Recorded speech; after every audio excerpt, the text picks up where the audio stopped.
Water's kind of high today here at Crane's Roost. You can see they got the barricades up here. Kind of down this way a little ways to get away from all the birds who hang out in the trees before the sun comes up down the other direction. But it's interesting times here after the hurricane.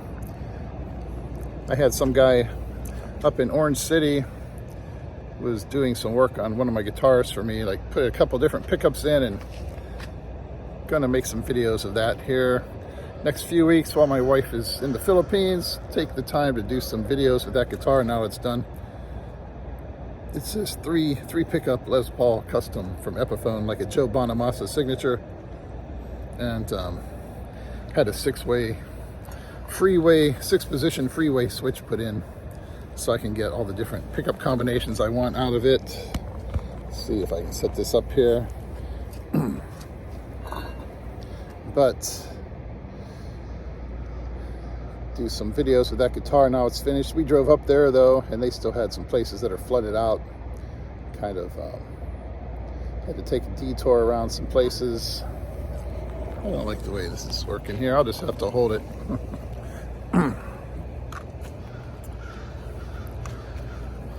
But I just wanted to talk about a couple of things.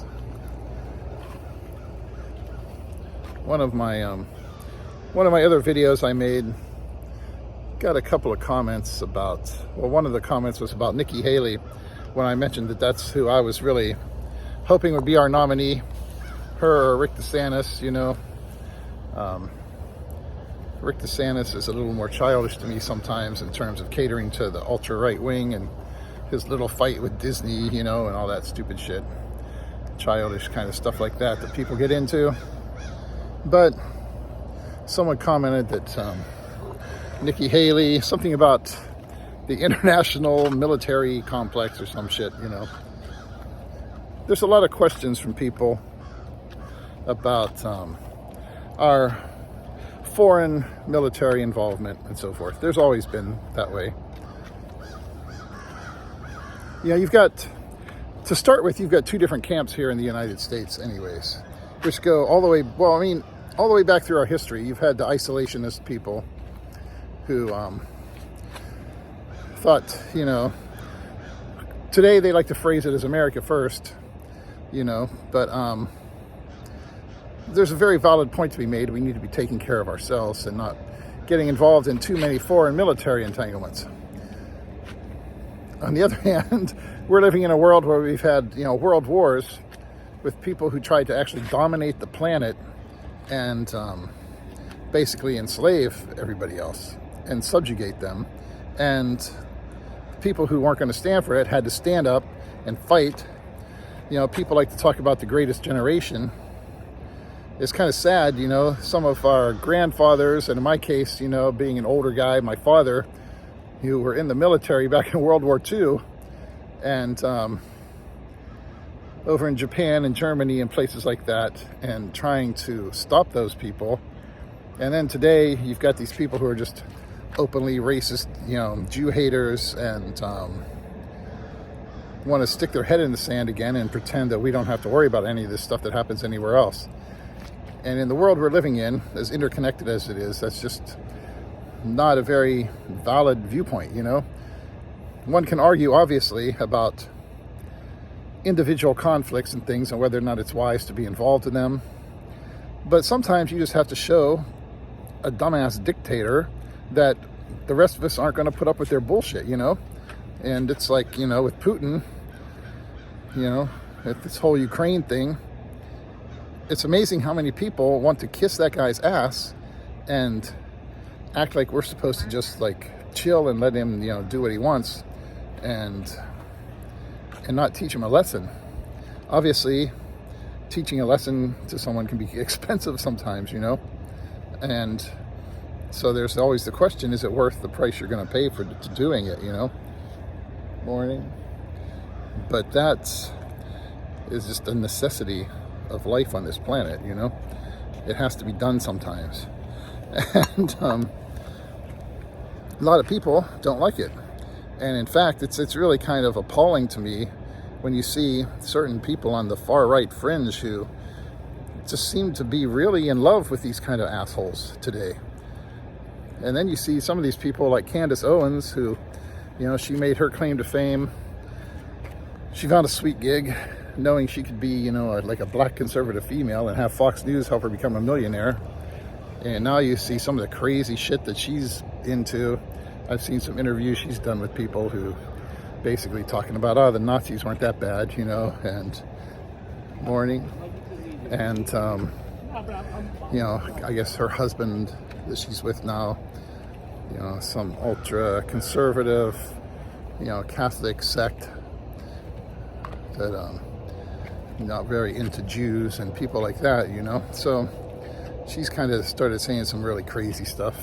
I know I'm going to offend some people with this, but some of these people, the crazy right-wing conspiracy stuff. I mean, you look at a list of the most popular podcasters and everything, and you see the things they talk about. Some of the people that I've followed for a while too, even, some of it's just, silly UFO stuff and everything. But some of these people are just really wackos, and they're just this just hyper isolationist thing, and we're calling it America First today, which is, like I say, on certain levels a valid philosophy. We obviously need to take care of our country first, but we have to recognize the interdependency of every country in this world. But you go back even to the Civil War in this country, the people in the Confederacy, they made it very clear that what they were fighting for was the preservation of slavery. They all said it, You can even see stuff on Fox News where they recognized the facts, I saw a documentary or something on Fox News one time where even they correctly pointed out the facts of the matter. But then, of course, in the immediate aftermath of the war, you had these Southern apologists trying to reframe it all as a states' rights thing and the war of Northern aggression, as if individual states should have the right to enslave their fellow human beings without anybody saying anything about it, I guess me being a Yankee, coming from Pennsylvania, with a great-grandfather or whoever was a captain in the Union Army, I'm not super sympathetic to the slavery-loving rebels, So for me, it's a matter of different background, perhaps. Whereas down in the South, of course, they've had their heads filled with this silly states' rights nonsense for so long that they should be able to do whatever they want without the federal government having any kind of power over it. And that's, once again, a major issue here in our country. The limits between what's a valid concern of the federal government and all of us as citizens of the United States, when people in a certain state are doing things that are obviously violating people's human rights and treating them like slaves, even if you're talking about segregation and things like that, we as a whole country that's supposed to be united, we have a certain stake in things on a certain moral level, You can talk about the rights that are not enumerated to the, as being federal dominion in the Constitution, all being left up to the states, but should that really give a state the right to enslave people and do things like that, blatantly violate people's rights and treat them as something less than a human? Most of us would say no, especially if you're one of the people whose rights are being violated. But that takes us into a larger arena. Well, first of all, one of the thoughts I've always thought was kind of funny. I remember a long time ago, this one internet firearms forum. A lot of guys on there with this, Southern philosophy. If the South had won the Civil War, we wouldn't have these kind of issues with the federal government trying to take away our guns and all this. And a lot of these guys, of course, were extreme Bible thumpers and God's running this country. I always wanted to ask them, well, if God's in charge of things, then apparently he must have wanted the South to lose, right? I mean, that's what happened. So if he was really in charge of everything in this country's destiny, then that tells you, or it should, if that's what you believe, what God must have wanted the outcome to be. Just imagine that the South had won, not in terms of taking over the North or anything, but just in terms of having a separate country here on this continent. And then along come a couple of world wars. Just imagine if we had a country to the south in this country, southern part of this country, states that still embrace slavery, who were still in a constant state of conflict on some level with the northern states. And along comes Hitler. Who are they going to side with, you know? Are they going to side on the right, on the side, you know, that's right and wants to let human beings be free? Or are they going to say, yeah, go ahead and kill those fucking Jews. We don't care, you know? Go ahead and murder people who aren't white, you know, Aryan nationalist. That's an interesting question, isn't it? Because I think they probably would have sided with the side that most of us would say was evil. Now, of course, with more revisionist history going on, you've still got people, like I say, on the extreme right today, who are revising things to make it sound like, oh, Hitler wasn't that bad. Yeah, the people down south who were whipping and chaining and abusing and raping little black girls, they weren't that bad. Hitler, when he was taking millions of people and murdering them, gassing them in ovens, he wasn't that bad. You know, he was just misunderstood. And that's the kind of bullshit that you see from people when they are willing to put their personal political gains, their personal political party or ambitions ahead of humanity, you know? Don't know if I'm covering the microphone with my hand here or not. And that's what you get, you know? And people think there's nothing wrong with that. But that even brings up a larger question. You look at our country, you look at the world. We're going to leave God out of it right now, because for anybody to say they know what God wants is insane, you know?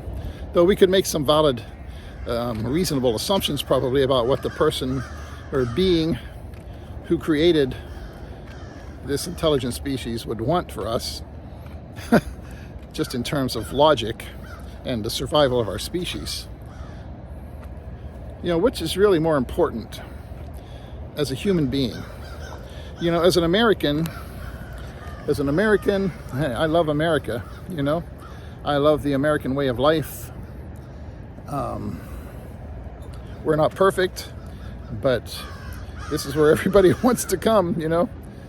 I was making a little video here the other day that I never got around to uploading because this old Indian guy started talking to me that was hanging out over there underneath that structure you see in the background behind me there.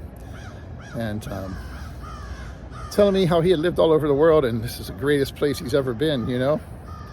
And that's what people think when they come here. You know, there's not to say, though, that there aren't great places where people are very, very happy in other parts of the world. There are lots of countries in Europe, in Scandinavia, in Asia, various different places, different cultures, different political systems even, where people are very happy, you know? So which is more important, the survival of one specific nation or political philosophy, specific religion, or the survival of our species? You know? The main question that all of us should be thinking about on some level, but most people aren't, is the survival of our species into the future. You know, right now we've got all our eggs in one basket, this little blue planet here called Earth, and one catastrophe could wipe us all out. We'd all be gone. Our whole species, the whole human experiment, finished. Now, for people who think that, well, God's gonna God is going to kill everyone who doesn't agree with them and then take them off to heaven anyways, or some shit like that. There's no point in even talking to people like that, because they aren't interested in fixing the world's problems. The worse things get, the better they like it, because in their insane minds, they think that's great. It means, all right, the end is almost here. God is going to kill all these people who don't agree with me and take me off to be with Jesus or something, There's no point in even trying to get through to people like that, because, they're not thinking logically. There are many different religions, political systems on this planet that basically function as a virus in people's minds. It's a shared mental illness a lot of times. You look at the way they act, the things they do. If one individual acts that way, we would say that they are criminally insane. If a group of people adopts a philosophy that encourages and in many cases dictates a course of action that's the equivalent of those people, they're not insane or criminals or lunatics. That's just their culture. It's their religion. There are certain cultures and religions that need to be eradicated from the human species. It's like a cancer growing in the human race's body. But you can't say that. That's one of those things you're not allowed to say. You're not allowed to say that maybe the survival of our species is more important than some person's certain religion. You're not allowed to say that the survival of our species and our progress as human beings is more important than some, lunatic political ideology. We're all separated into these little tiny groups of people, and which is fine, preserving little individual pockets of culture and so forth. That's great, as long as those pockets of culture are willing to get along with others and survive, and allow the others to survive and flourish. But that should be the test of any philosophy, culture, religion. If those people are not willing to let live, then they need to be gone, okay? I mean, it's like my t-shirt I was wearing in that one video I made a while back. You can't coexist with people who want to kill you. And that's just the basic fundamental fact. It's nice to say, let's get along with everybody. But there are cultures on this planet that think they have the right to kill you and subjugate you if you don't agree with them, A culture like that cannot be allowed to flourish on this planet. It can't. And, that basic fundamental idea has to be the one thing that we judge every other aspect, in accordance with. It doesn't matter if it's a religious belief. I know there are always going to be people who claim that they know what God wants, and that God has talked to them and told them something. I sometimes wonder if we could go back in time and distribute lithium or something to some of these prophets who were talking to God, how much different the world would be. Because today, when people start telling us they're talking to God, he's telling them things, especially if they're paranoid and delusional. We prescribe some medicine for them, and we get them under control. They didn't have that option way back when. And people were naive enough still at those early stages of human history to think, oh, God is talking to this person. And we today are a little bit more sane than that, or we should be.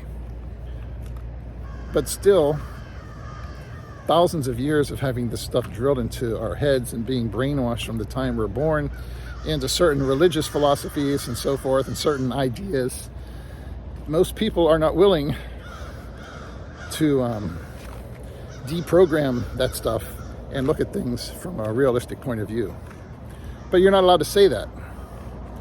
And that's the thing that keeps the human race from moving ahead. Everybody wants to keep things the same way that they were for their whole life. That's why progress is so slow. Because people say, okay, yeah, they can change that. Progress is nice, but they can wait and do that until after I die. That nostalgia. And then they program their kids to have those nostalgic feelings for things. And then, so those next couple of generations they're still wired into be nostalgic about certain things being done a certain way. And it's like even what I do with working at the post office, you know.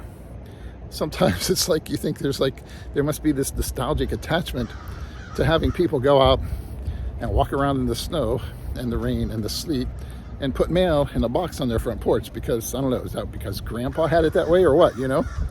When there are so much more efficient, logical ways of doing things, but people just are not willing to change. They won't let you do things in a more efficient, logical way because this is the way it's always been and we want it that way, you know? And unfortunately, it's that same way in lots of different things in the human species. And unfortunately, if you point that out and say it, well, you're just hating on traditional culture or something instead of just pointing out the facts.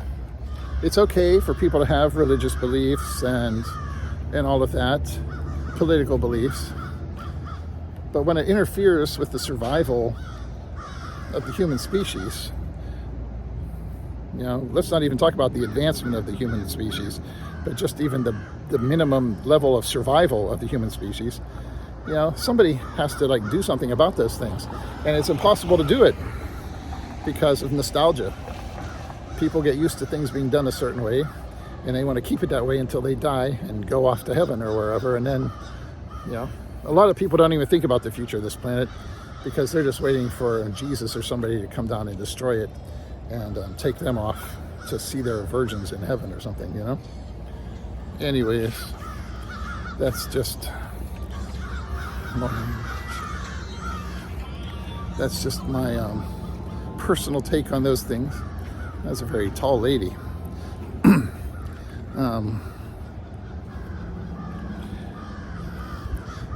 But when you make a video that says something like that, say those things out loud, people freak, you know, because you're not allowed to point out facts that don't correspond to their preferred philosophy. And a lot of people are not even capable of recognizing that in themselves, from the moment they were born, they started being programmed to look at things in a certain way. And even when we try very hard to overcome that programming and be willing to look at facts outside what we have been made privy to by the people who raised us, people who may very often, for the sake of preserving the culture or religion that they wanted us to have, deliberately avoided telling us things that were facts. All right,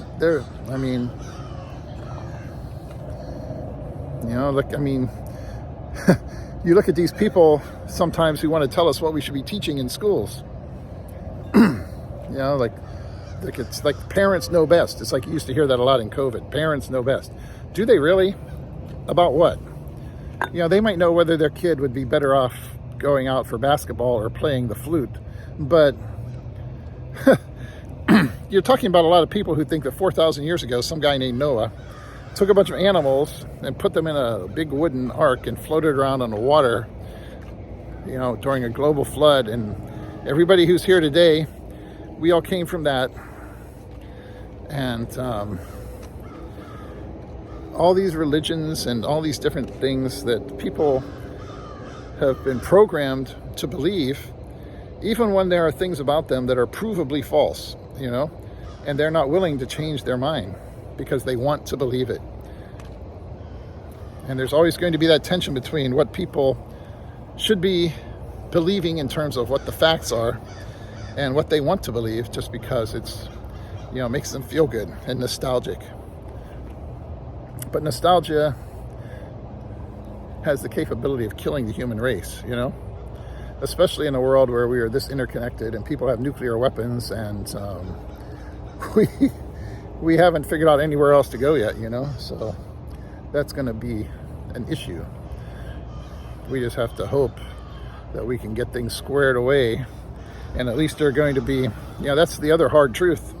It may be that the entire human race and all these different cultures are not capable of surviving. But the most important thing is really that the human species survives in some form or fashion.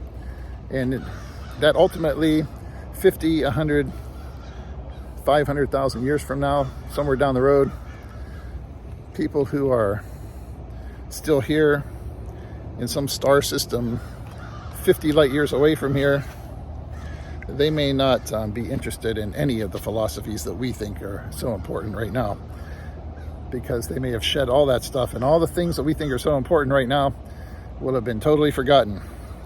You know, just like those of us who are here today don't give a damn about what the ancient Egyptians or the Babylonians thought. And that was just a few thousand years ago, okay? And they're already forgotten, and we don't give a shit. You know, human beings who are here 50,000 years from now, they're not going to give a shit about our stupid little, you know, nostalgia either, you know? So that's very cheery thought for this morning.